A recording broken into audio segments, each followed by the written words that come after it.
Top five, top five, top five. So now we'll go back with another video. I'm Strange Wang. He is Nate. Today we're doing top 5 favorite Wes Anderson characters in honor of his not movie, short film, Netflix thing coming out this week. We're doing top 5 favorite characters. Personal favorites, our favorites. So before you even start complaining, put your top 5 in the description box down, not description box, the comment section down below. He'll tell you how the list works, and then we'll get into it. He's going to start with his 5 and 4. I'll give my 5 and 4, 3-2, 3-2. Then we trade off number ones. We also have something called the Zemeckis rule, which just means if we both have the same character on our list, but one person has it 2 or more spots higher, they say Zemeckis, and then we just talk about it once.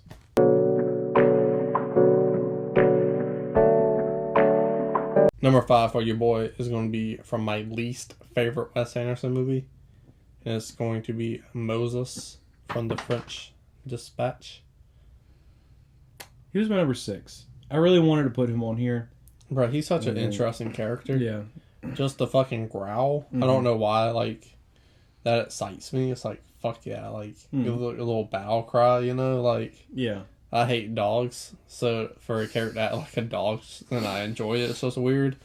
But his motivation, his passion, his talent is all coming together in this prison cell. And because it is in a prison, it forces you to focus on human interaction, and you don't have that many distractions. Yeah. So because of that, you just get so much depth with his character, and you're always interested because he's a lunatic. You don't know what he's going to do next. You know, he's painting. 5 minutes later, he's trying to kill himself. Like, it's insane. The character constantly stays interesting and gets more interesting as the film progresses. So because of that, because like this was hard. Because a lot of the time I was like, dude, originally I was like, I want to put Sam. Can't put Sam without putting Susie on here, because they're so intertwined together. Yeah. And I was like, Richie, but the Richie, you don't get Richie without. So like Wes Anderson couples is like a whole nother. So I was trying to leave couples off. That's fair. I also love that he just fucking does that painting on the fucking wall so Adrian Brody's ass can't sell it. I remember the first time I watched that, I was like, oh my god, like, yeah, what a good fucking fuck you. Yeah. Like, I love that. Number 4 is going to be Jack Whitman from The Darjeeling Limited. Another movie I don't really like of Wes Anderson. It's fine. It doesn't compete. However, it has this phenomenal short film beforehand called The Hotel Chevalier, which is the greatest thing Wes Anderson has ever done, in my personal opinion. And just the character from the short film into the film, I already love this dude so much and relate to him and just feel connected. So to see him throughout the Darjeeling Limited and not being such a big fan of that movie, having that huge bright spot standing out is the reason why that movie is watchable for me, because of how good he is in the short film, and the dialogue for him like doesn't change too much. So honestly, I should probably put him at 5 and put Moses at 4 while I'm talking about it, but we're going to retrieve a wedding ring and we'll be right back. 2,000 years later. So, yeah, this list was really hard for me, too, because I had a list of 8 characters where I felt like I could say I was comfortable saying I like these 8 more than any other Wes Anderson character. But then the issue that I ran into is that I genuinely liked all 8 of them almost the same. Like, the only 2 that are on my list, like, my 1 and 2 were the only ones where I was like, that's 1, that's 2, and then there's like a 6-way tie for 3. But our lists don't work that way, so I just kind of made some cuts and put them in an order, and I'm going to present them to you that way. So my number 5, I did not have the issue that you have. I don't have a problem separating these characters at all. So my number 5 is Richie Tenenbaum. I really love his story. All of the Tenenbaum kids have a great story attached to them.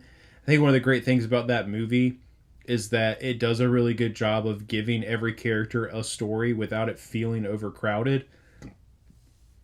And so Richie being this sort of the favorite son, tennis star, has his collapse. Nobody really knows why, except us, the audience. And then just seeing where he goes from there, dealing with his depression and his conflictions of being in love with his sister, but she was adopted, but they were really little, so it's weird. And Royal is the only person who was like, I don't see a problem with it. So like getting to watch his kind of arc as he is on the edge of falls over, but then comes back up like such a better person and is more honest with himself. He's honest with his friends. He's honest with Margot. He's honest with Royal. To me, he is kind of the main character of that movie, and I really appreciate it. So he's my number 5. Number 4 for me, I went with Zero. He's like... there are aspects of him that remind me of me when I was younger and I got my first job, because I had a similar level of respect for my boss, but obviously a more realistic one because I'm not in a Wes Anderson movie. But like, I'm pretty sure if my boss had been like, why do you want to work here? I probably would have been like, who wouldn't want to work here? Like, it's an institution. I probably wouldn't have said institution. But when I was young and much dumber, I really felt that way. And so there are aspects of myself that I see in him from that point. But also, like, his young love with Agatha, his devotion to the Budapest, how you kind of see him grow a little bit as he learns from Gustav. But they don't really necessarily have, like, these massive teaching moments.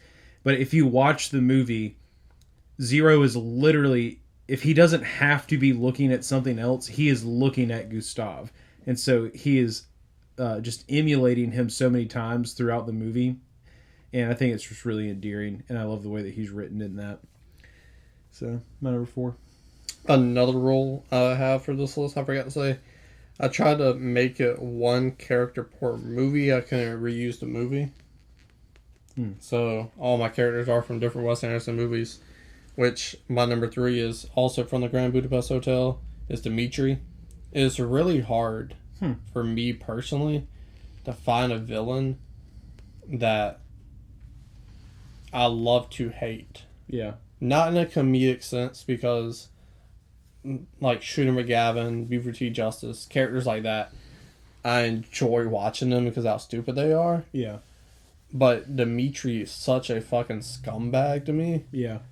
That part of me watching that movie is the joy I get from disliking this character. Like, you rich prick, cocksucking, dog dick looking motherfucker, you are the worst human being possible. It's pretty awful. Like, you don't even get your hands dirty. You let someone else do it for you. Yeah. Like, he like punches... He punches Gustav, and then Zero punches him. And then Defoe punches. And even then, it was like a shock. Like, you had to build up to that moment of, like, this is the breaking point. And he finally did something about it. But then again, you look back, William Defoe does everything else for him. Yeah. So, it's like, all right, you, like, did something for yourself for, like, 2 seconds. And you got fucking punched in the face. And you're like, yeah. That's a terrible idea. You keep doing anything I tell you to do. Yeah. So, like, he's a shitty son. He's probably a really shitty brother. He's just a shitty human being in general. And I love watching him get his. So, because of that, I love... because, like, Wes Anderson characters are, like, so quirky that, like, even the people you aren't supposed to like, they have quirks about them, which makes them interesting and, like, likable to a sense. I guess. But that's, like, by far, like, the most, like, intentionally you're not supposed to like this character. That, yeah. I love that he calls Gustav a homosexual and acknowledges that he was sleeping with his mom, basically in the same sentence. Yeah. Number 2 for me is going to be Mr. Fox from the Fantastic Mr. Fox. He's a shyster. He got depth. He got layers. Written perfectly for a kids movie, where you have that fun shysterness in the beginning, which leads you into the middle, and the end. It all comes together and shows the heart and the lesson that a children's film would have. So just encapsulated all together with George Clooney voicing a fox. It's a perfect combination that fits in this movie so damn well. So Mr. Fox is a shyster. I love shysters. I love foxes in movies, like Fox and the Hound. That's a cool ass fox. The Fox from The Bad Guys, great animated movie. Zootopia, another fantastic fox, but not the Fantastic Mr. Fantastic Fox. Yeah. The Fantastic Mr. Fox. Favorite fox of all movies. Next week's top 5. Best foxes. What about Red Fox? I love Red Fox. What about Jamie Foxx? I also like Jamie Foxx. I finally watched Collateral. It was great. Random. So, Mr. Fox, bring that shysterness into it. It just makes the movie so entertaining, and then you can move with a heart, and it's so easy to buy in and transition that this character feels like a real human being and not a fox, because there's so many shitty people, selfish people out there that like they have the thing that clicks for them, and everything gets in perspective, and to translate that to a kids movie is phenomenal, so well done, which is why Mr. Fox is my number 2. My number 3 is going to be Sam from Moonrise Kingdom. I debated on making an argument for just putting him and Susie together, but they are separate characters, so I said screw it. I'm just going to take the one that is just personally more relatable, probably just because he's a boy and so am I. But yeah, it's like I just want to give this kid a hug so bad. It's like, I'll take you home, like, because it's just like the kid's been through some shit. He doesn't have parents. It's like he's probably autistic to a degree, you know, the way he acts and stuff. Like, I'm not even kidding. Like, he's too focused. He's too laser focused. Yeah, like he probably has Asperger's or something like that, right? And so it's like, you know, he's got this crummy foster home who's just like, oh, he's a problem. We don't want him back. And it's like they foster all these kids, and like, I don't think they clearly state it, but I very much so get the impression that Sam's foster parents are the kind of foster parents that are just taking advantage of the system to get paychecks from the government, because that's a real thing that people do. And so he's just doing scout stuff, and none of the other boys like him because he's a little different than them, and I've been in that spot before, and that sucks. But then he finds someone that he relates to and that accepts him for who he is, and he just wants to be with that person, and the rest of the world that is around him wants to do everything they can to keep him from being with that person, but he is focused and he is persistent, and in the end they find a way to make it work by taking all these adults on this arduous journey and teaching them something in the process. And I really appreciate it, and I think Sam's cool as shit, and I like him. Everybody likes him. Yeah. And he killed a dog. Usually if you kill a dog, no one likes you.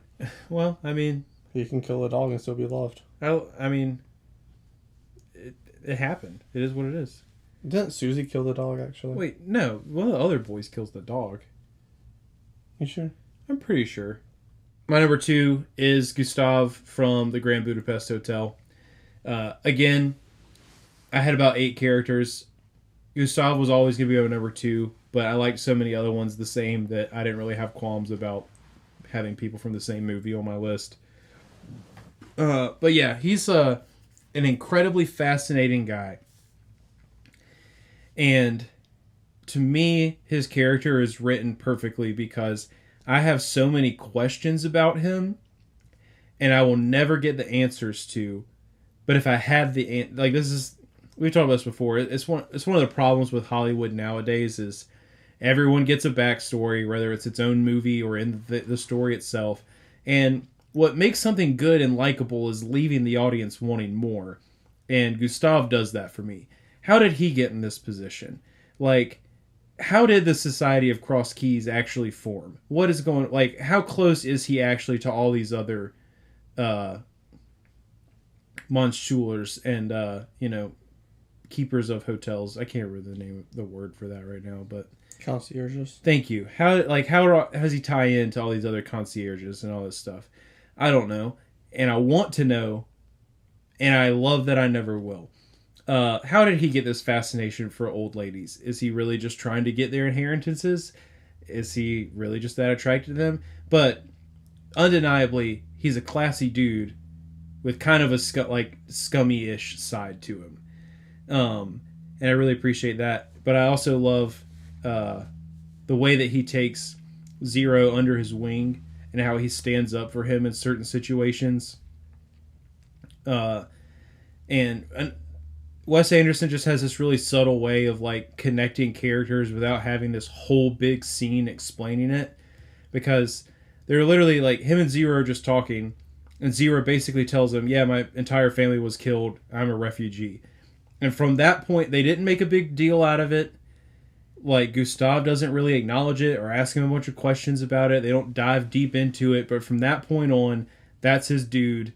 And he tries to protect him from the not Nazis that are basically Nazis. He genuinely cares about him and Agatha. And so it's like, he has this incredibly shallow side to him, but also shows these incredible depths of caring for this little dude who just wants to work for him at his hotel. And the friendship and like mentor-mentoree relationship that they form throughout the movie is, to me, one of the most endearing things in movies, period. I love that relationship. So he's my number 2. Minus the mentor part.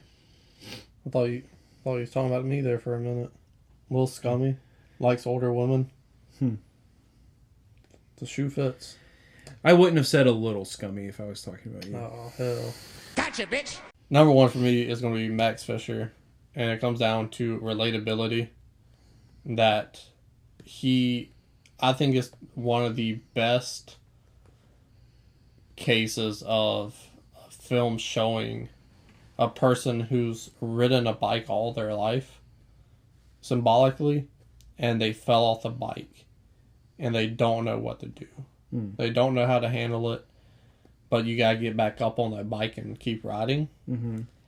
And you're just stuck in this parallel, like, because you never fell off a bike before. You don't know what, like, life's normal, now it's not.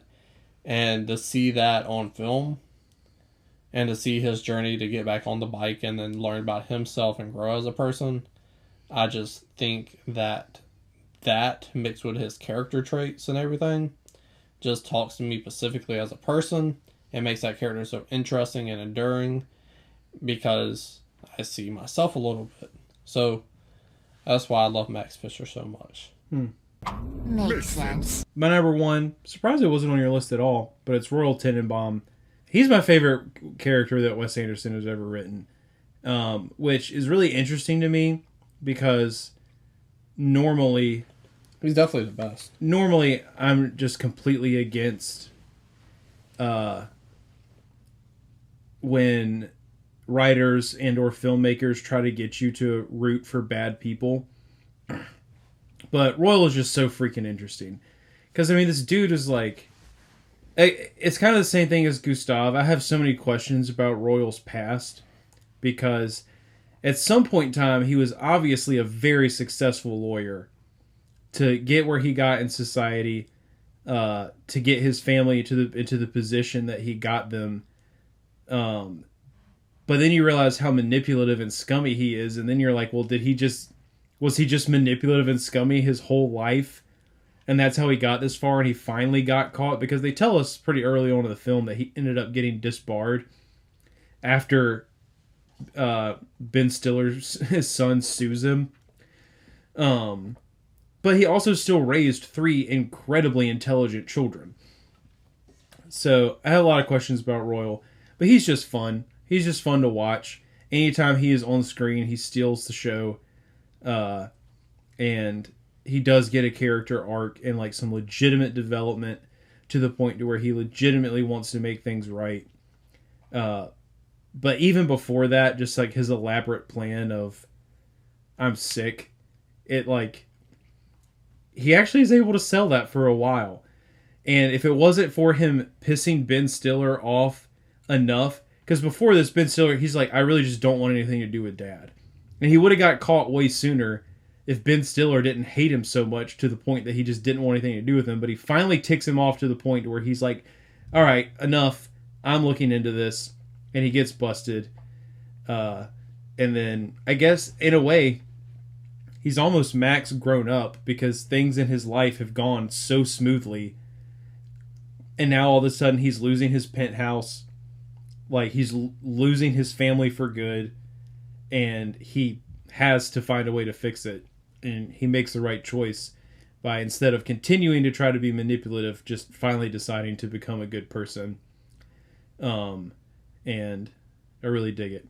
I also really love the way that he responds to Pagoda when he stabs him. It's just like, he's like, I deserve that. And then he goes on with his life.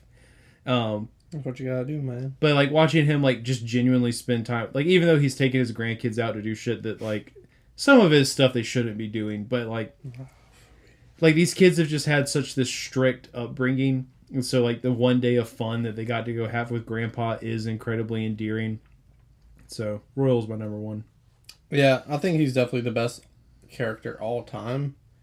But my list was just like, For Wes Anderson? yeah. Okay. Well, yeah.